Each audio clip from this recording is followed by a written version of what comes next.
Joining me from her home in Maui, Hawaii, please welcome Christine Bronstein to the show.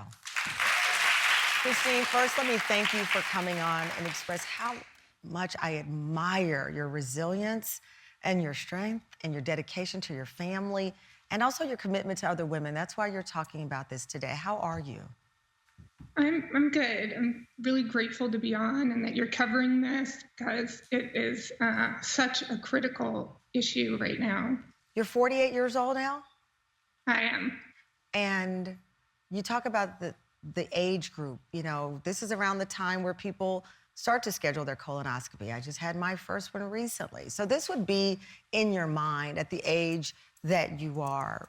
When you got that response from your doctor with the smiley face, and I heard you say you threw the phone down, did you think that he thought, well, okay, it's a home test, maybe she administered it wrong? How did you process that moment? Well, I'm in the middle of getting my master's degree in health informatics, so I was sort of acutely aware of how inappropriate that text was. Yeah. You know, I felt sort of alone, like, oh, next steps are going to be completely on me. And so I was quite terrified. I was hopeful because it's also like a super preventable cancer if caught early. Mine, unfortunately, was just not caught early enough.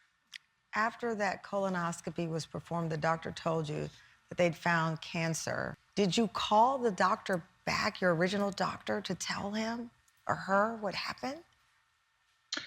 I did. And, you know, I also, because I've been studying health informatics in the healthcare system for the last year, I'm acutely aware that doctors don't know what they don't know. They're moving sometimes way too quickly. So I thought maybe he just doesn't know that this is something that's happening to young people.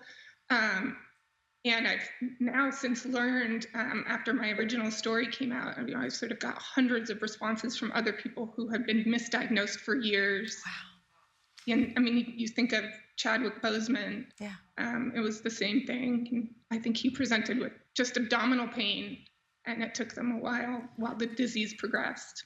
I know, you're so kind because you talk about, yes, they're in a hurry, and there's so many other factors that come into play. But what we know from articles and that have been written and stories like yours is that there is this medical gaslighting that is happening. Yeah. And this dismissiveness that from the smiley face that you received, that women are disproportionately on the side of this, that we get dismissed. Yeah, I think it's, I sort of went in trying to be really politely persistent because you get seen as hysterical or just not quite taken as seriously. Up next, Christine's husband joins the conversation, plus how Christine is advocating for other women, what she says we all need to know after the break.